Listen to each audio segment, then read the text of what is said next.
पूरे मध्य प्रदेश की अगर बात करें तो हालात पूरे एमपी में खराब है। संक्रमितों का ग्राफ छिंदवाड़ा में मिले कोरोना के 46 मरीज संक्रमित पाए गए हैं। धीरे धीरे संक्रमितों का ग्राफ बढ़ता जा रहा है। जिले में कोरोना से 24 घंटे में 4 लोगों की मौत हो चुकी है। संक्रमित मरीजों का आंकड़ा 3330 हो चुका है। कोरोना के जिले में 298 एक्टिव केसेस मौजूद हैं। 2974 मरीज स्वस्थ हो चुके हैं। जिले में कोरोना से अब तक 58 लोगों की मौत हो चुकी है। कोरोना से बचाव के लिए प्रशासन ने धारा 144 लगाई है। सरकार और प्रशासन लगातार कदम उठा रहे हैं। लोगों से अपील की जा रही है, मास्क और 2 गज की दूरी इस वक्त बेहद जरूरी है। अगर इसका ख्याल नहीं रखा जाता है तो हालात बेकाबू हो जाएंगे।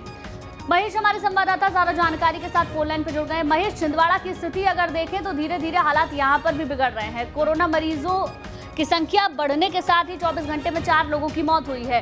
किस तरीके से प्रशासन छिंदवाड़ा में काम कर रहा है? छिंदवाड़ा जिले में जो है लगातार कोरोना के मामले सामने आते जा रहे हैं और ये संख्या अब बेतहाशा बढ़ती जा रही है। ये पिछले 15 दिनों के आंकड़ों की बात करें तो जो पिछले 15 दिनों में जो आंकड़े आए थे वो एक दिन में अब छिंदवाड़ा में आ गए हैं। लगभग 46 के आसपास जो पॉजिटिव मरीज आज मिले और 4 लोगों की 24 घंटे के अंदर मौत हुई है। पॉजिटिव मरीजों की संख्या का आंकड़ा भी 300 के ऊपर पहुंच चुका है। लगातार छिंदवाड़ा में जितने भी हॉस्पिटल्स हैं या जो भी प्राइवेट हॉस्पिटल्स हैं सब पूरे लगातार पैक होते जा रहे हैं और लोगों को अब बड़ी समस्या सामने आ रही है। जिस तरह से प्रशासन भी बड़ी चिंता का विषय, प्रशासन केवल आम नागरिकों के लिए लगातार जिस तरह से मौतें भी हो रही है। अब तक 58 लोगों की मौत हो चुकी है। जिले में 144 की धारा लगी हुई है, परंतु लोग ना तो इसका कहीं भी कोई पालन कर रहे हैं और प्रशासन के लोगों को अब इस मामले को लेकर के थोड़ा सा कड़क व्यवहार अपनाना पड़ेगा और लोगों को इस बारे में किसी न किसी रूप में मास्क नहीं लगाने पर, सोशल डिस्टेंसिंग नहीं रखने पर लगातार अब जुर्माने भी भरवाने पड़ेंगे, तब जाकर कहीं कोई व्यवस्था बन सकेगी। नहीं तो लगातार छिंदवाड़ा में जिस तरह से कोरोना की मरीजों की संख्या बढ़ रही है वो चिंता का विषय बनी हुई है। ठीक है महेश, बहुत बहुत शुक्रिया जानकारी के लिए आपका। वहीं देश में कोरोना के नए विस्फोट को लेकर नीति आयोग ने गंभीर चेतावनी दी है। नीति आयोग ने स्वास्थ्य सदस्य डॉक्टर वीके पाल ने कहा कि हालात इतने खराब हैं कि देश का कोई कोना सुरक्षित नहीं है।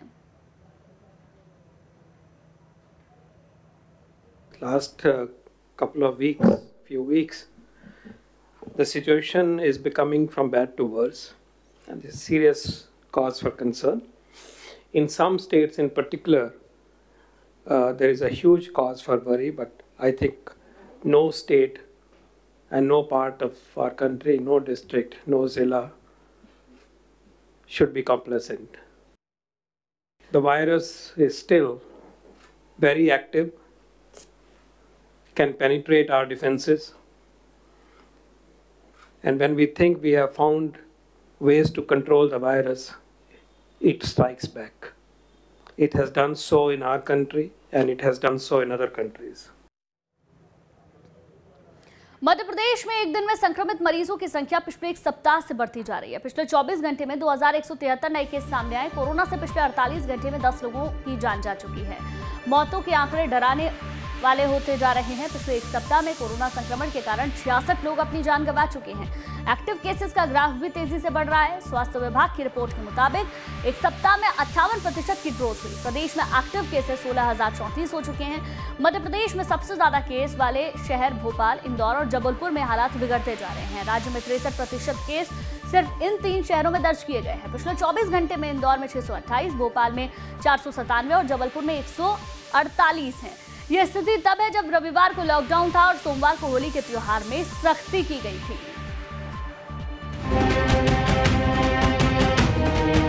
नहीं थम रही लहर, महामारी फिर मचा रही कहर। शहर दर शहर किलर कोरोना का डर। जी हां, मध्य प्रदेश में कोरोना के मामले एक बार फिर ताबड़तोड़ सामने आने लगे हैं। बढ़ते संक्रमण और बढ़ती मौत टेंशन बढ़ा रही है। सबसे ज्यादा खतरे में इंदौर और भोपाल हैं। कई जिलों में हालात खराब होते देख नाइट कर्फ्यू और धारा 144 जैसे कदम उठाए गए हैं। 15 अप्रैल तक पहले से 8वीं तक के स्कूलों को बंद रखने के आदेश जारी किए गए हैं। हालांकि सीएम शिवराज सिंह चौहान ने एक बार फिर साफ किया है कि सरकार और प्रशासन की हर मुमकिन कोशिश होगी कि प्रदेश में लॉकडाउन ना लगे। मैंने पहले भी बार बार कहा है कि भरसक कोशिश होगी हम लॉकडाउन पर ना जाएं। गरीब की रोजी रोटी चलनी चाहिए। और इसलिए हम लोग जहाँ जहाँ प्रभावित हैं वहाँ शनिवार की रात से लेकर सोमवार तक ये लॉकडाउन का ऐसा तरीका है कि जिससे रोजगार चलता रहता है।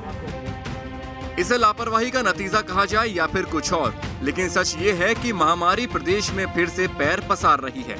दूसरी लहर का कहर ऐसा है कि मध्य प्रदेश एक्टिव केस के मामले में देश भर में 5वें नंबर पर है।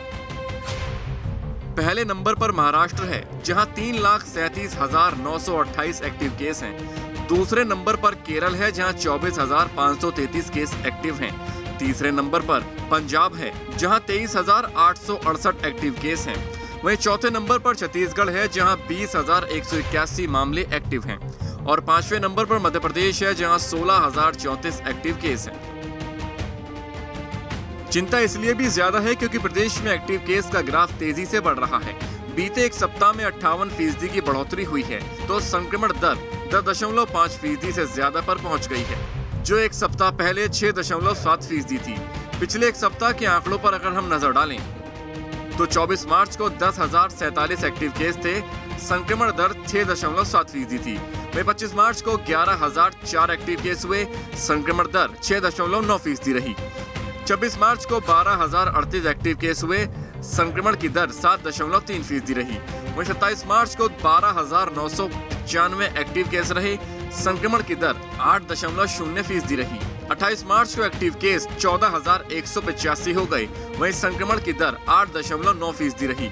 29 मार्च को 15,150 एक्टिव केस हो गए, जबकि संक्रमण की दर 9.9% रही। वहीं 30 मार्च आते आते 16,034 एक्टिव केस हो गए हैं और संक्रमण की दर 10.6% पहुंच गई है। यानी जिस रफ्तार से संक्रमण फैल रहा है, ऐसे में महामारी का कहर डराने लगा है। दूसरी लहर के और विकराल होने की आशंका जताई जाने लगी है। कहते हैं जान है तो जहान है, यानी कोरोना के फैलते संक्रमण को रोकने के लिए कोविड गाइडलाइंस का पालन बेहद जरूरी है, लेकिन कुछ लोग ये समझने के लिए तैयार ही नहीं दिख रहे हैं। Team news state. मुख्यमंत्री शिवराज सिंह चौहान ने प्रदेश के सभी कमिश्नर से चर्चा कर कोरोना की स्थिति की विस्तार से जानकारी ली है। मुख्यमंत्री ने संभाग स्तर पर रोगियों के लिए बेड संख्या बढ़ाने के निर्देश दिए हैं। उन्होंने कहा कि प्रदेश के करीब 1/3 जिलों में संक्रमण ज्यादा होने के नाते उन जिलों के संभागीय मुख्यालय पर जरूरी उपचार प्रबंध सुनिश्चित किए जाएं। इन जिलों में संक्रमण की बढ़ती रफ्तार को देखते हुए संभागीय आयुक्त आवश्यक प्रबंध सुनिश्चित करें। इसके साथ ही वैक्सीनेशन की गति भी तेज की जाए। बैठक में बताया गया है कि प्रदेश में 29 मार्च तक 32,35,000 नागरिक वैक्सीन का डोज लगवा चुके हैं।